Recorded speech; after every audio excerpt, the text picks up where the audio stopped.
आज हम क्या करने जा रहे हैं? हमने आह्वान कर लिया देवी कवच। आप सबने भी देवी कवच पढ़ा है, मैंने भी पढ़ा है। मैं भी उसी स्कूल में पढ़ा हूँ जिसमें आपने पढ़ा है। सहयोग का स्कूल तो एक ही है।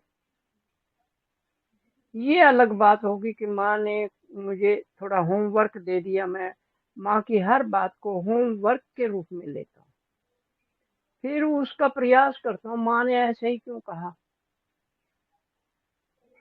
तो जब हम ये क्वेश्चन माँ से पूछते हैं, माँ आपने ऐसे ही क्यों कहा, हमें आंसर मिलता है। और हमने ये हमारा अनुभव है, हम इसलिए आधार पे बोल रहे हैं।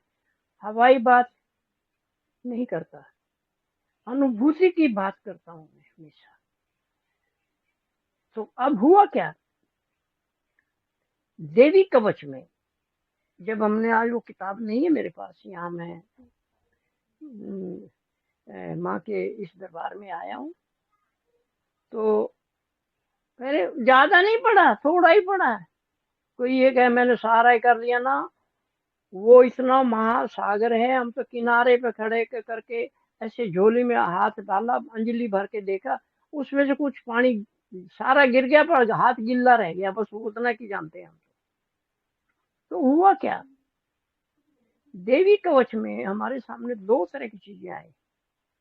देवी कवच से ये दुर्गा सप्तशती है, माँ ने बार बार इसके बारे में बोला है।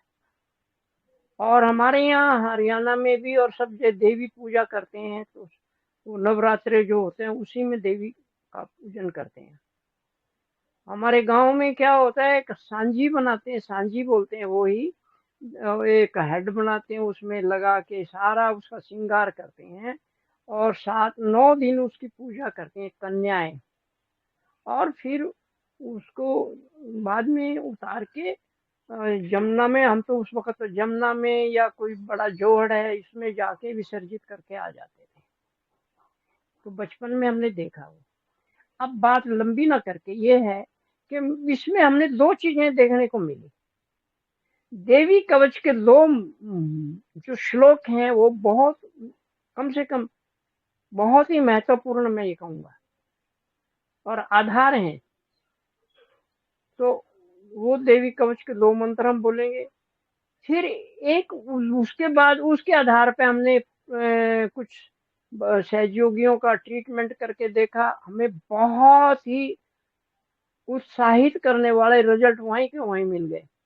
दूसरा एक तरीका और भी है इसमें, उसमें आता है या देवी सर्वभूतेषु मातृ रूपेण संस्थिता, नमस्तस्यै नमस्तस्यै नमस्तस्यै नमो नमः। तो इस प्रकार हम ये करते हैं, तो हमें इसके दो स्वरूप हमने लिए हैं। है तो बहुत, क्योंकि देवी में ने पता नहीं कितने राक्षसों का वध किया है। तो और ये मार्कंडे ऋषि ने इसका, मार्कंडे पुराण में इसका पहला जो प्रकट हुआ है ये, तो वो पहली बार वहां से मिला है। तो हम फिर अगली लंबी बातें न करके अपने मुद्दे पर आ जाते हैं।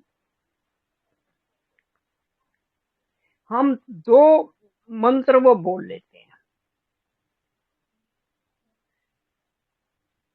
अब यहाँ एक बार फिर हम आपको ये बात क्लियर कर दें कि हम सदा शिव को डिस्टर्ब ना करें, कभी भी कोशिश रहें, क्योंकि उनके नाम पे बहुत सारी शक्तियां हैं, उन्हीं के स्वरूप हैं, वो उन्हीं से काम चला लें। तो सदाशिव इच्छा वही आदि शक्ति हैं। आदि शक्ति का मतलब आप समझते हैं, श्री माता जी आदि शक्ति। फिर उन्होंने सृष्टि, वो कर्त्री हैं सृष्टि की, सृष्टि रचने वाली। हमने यहाँ सिर्फ ब्रह्मांड स्वामी इसके रूप में ले लिया। और जब हम यथा ब्रह्मांड तथा पिंड होता है, तो पंच महाभूतों से सृष्टि भी बनी है और हमारा बॉडी भी बना है। इसमें छठा तत्व है आत्म तत्व या चेतन तत्व, जिसके कारण हम जीवित हैं, चलते फिरते हैं, चेतन हैं। तो उसके बाद हमें अगर ब्रह्मांड मिनी ब्रह्मांड में आना तो सहस्त्रार के थ्रू ही आएंगे, तो यहाँ सहस्त्रार स्वामी लेते हैं। और इस मिनी ब्रह्मांड में आने के लिए हम मिनी ब्रह्मांड स्वामिनी बोलते हैं, लघु ब्रह्मांड स्वामिनी बोलते हैं। और इसके बाद क्योंकि ये शरीर पंच महाभूतों से बना है, तो हम पंच महाभूत स्वामिनी भी बोलते हैं। और उसके बाद आ गए हम मिनी ब्रह्मांड में, आ गए पंच महाभूत हमने जागृत कर लिए। हम सहयोगी हैं, जो हमारी माँ सुनती हैं तो वो ऐसे ही है, जागृत हो जाते हैं। फिर भव सागर में एक बड़ी बात है, जो भी ऑर्गन, अगर बीमारी कोई आती है, बाधा आती है, तो कोई ना कोई ऑर्गन उसमें बाधित हो जाता है, यानी बीमार हो जाता है। डिसीज डिसीज डिसीज डिसीज उसको डिसीज हो जाती है। तो उस पर जाने के लिए, उसका इलाज करने के लिए, पीछे हम बता चुके हैं हर ऑर्गन के ऊपर। एक एग्जांपल पहले बता दें, श्री माता जी ने एक जगह कहा, लीवर में हमारा चित्त विराजमान होता है। तो यहीं से हमारा होमवर्क शुरू हो गया। अगर माँ ने लीवर में चित्त बताया तो बाकी ऑर्गन में भी कोई होना चाहिए। तो इस प्रकार 11 भवसागर के गुरु हैं, भवसागर के 11 गुरु हैं, आदि गुरु दत्तात्रेय को मिला के। और बड़ी बात है, नाभि के चारों तरफ भी 11 ही ऑर्गन है। तो जब हमें ये बात मिली, हमारे लिए तो और भी सुविधा हो गई। फिर हमारे में इसको एक लंबा ही हो जाता है हमारे से, क्या करें। लेफ्ट लंग पे राजा जनक, और अमाशय पे अब्राहम, स्प्लीन पे मोजेस, लेफ्ट किडनी पे जराथुस्त्रा, और छोटी बड़ी आंत का लास्ट पार्ट या छोटी बड़ी आंत संपूर्ण है उस पे लाउस से। और हाथ बदल देंगे, ये हाथ सामने आ जाएगा।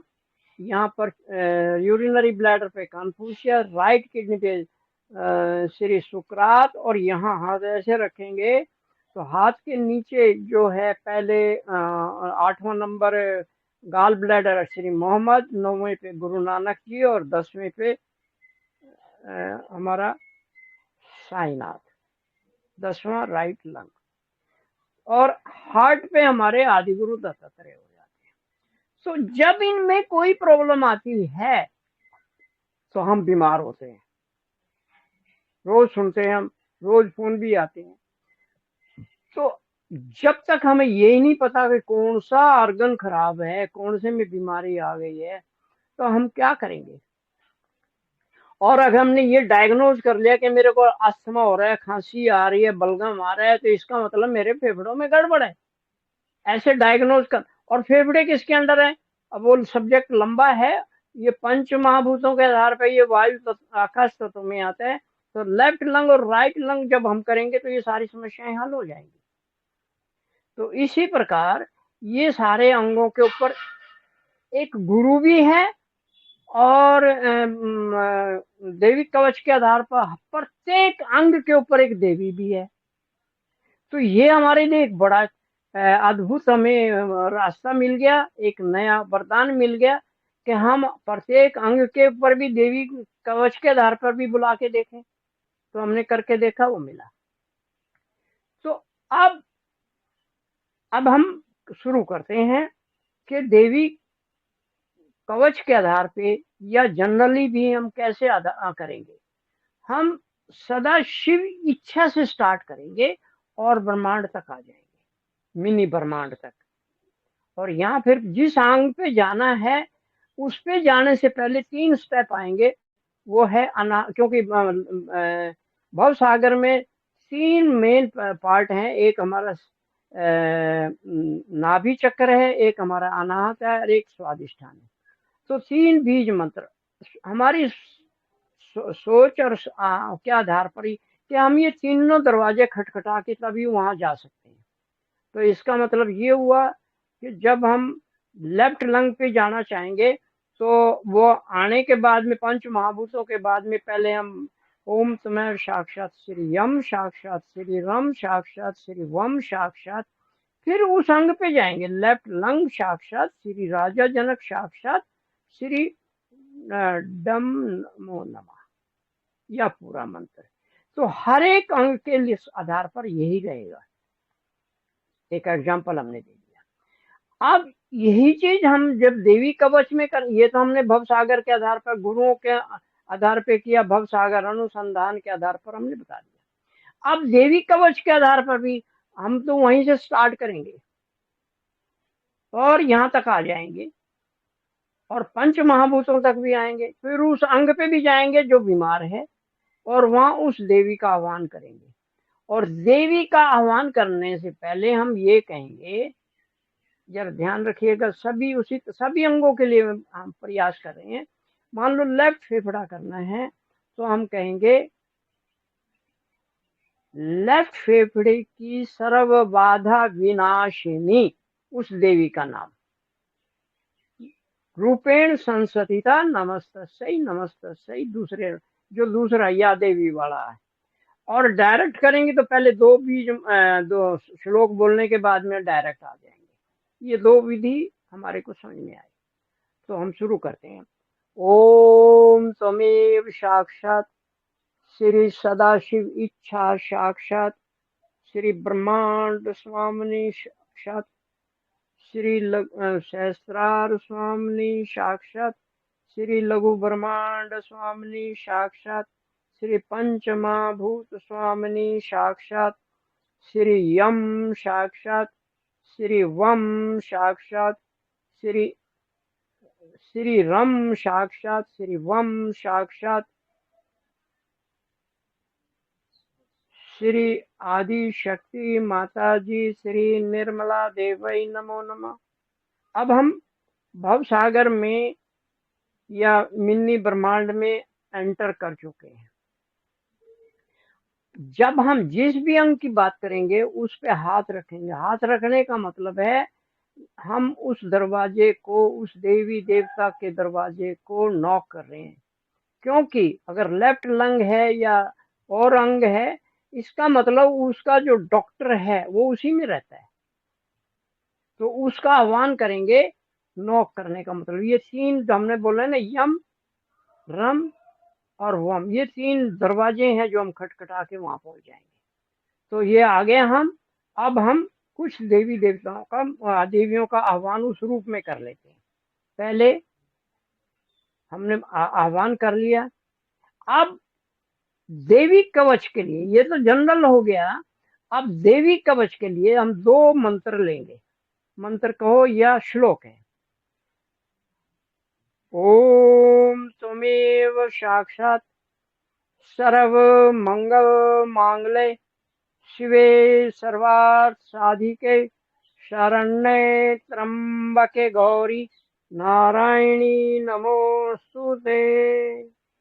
दूसरा, ओम त्वमेव साक्षात सर्व बाधा परशमनम त्रैलोक्य अखिलेश्वरी अवमेव तव्य कार्यम अस्मद वैरी विनाशनम।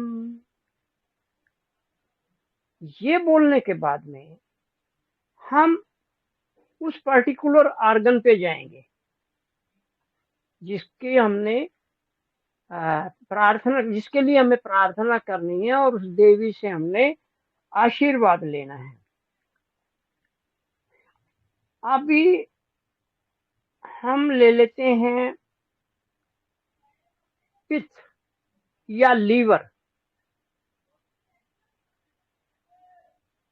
बहुतों को पित्त, बाइल जिसको बोलते हैं, उसकी कमर होती है। तो हम पहले हाथ रखेंगे लीवर पे, लेफ्ट हैंड यहाँ ऐसे रख देंगे। तो आह्वान क्या करेंगे, ओम त्वमेव साक्षात श्री पित्त की या लीवर की संपूर्ण बाधा विनाशिनी साक्षात श्री मुक्तेश्वरी देवी साक्षात श्री आदि शक्ति माता जी श्री निर्मला देवी नमो नमः। Very simple. अब प्रेयर करना, ये हमने आह्वान किया है, उनका दरवाजा खटखटाया, अब वो आ गए सामने। हम बात क्या करेंगे, आह्वान कैसे करेंगे। श्री माता जी, आप ही दुर्गा स्वरूप में अपने 108 सब रूपों में से मुक्तेश्वरी देवी के रूप में मेरे लीवर में या पित्त में जो भी प्रॉब्लम आई है उसको दूर करके मुझे आशीर्वादित कीजिए। आपका कोटि कोटि धन्यवाद। फिर हम आभार प्रकट करेंगे। श्री माता जी, इस कृपा के लिए आपका कोटि कोटि धन्यवाद। जय श्री माता जी। तो इस प्रकार हम करके देखें। तो दूसरा हम ले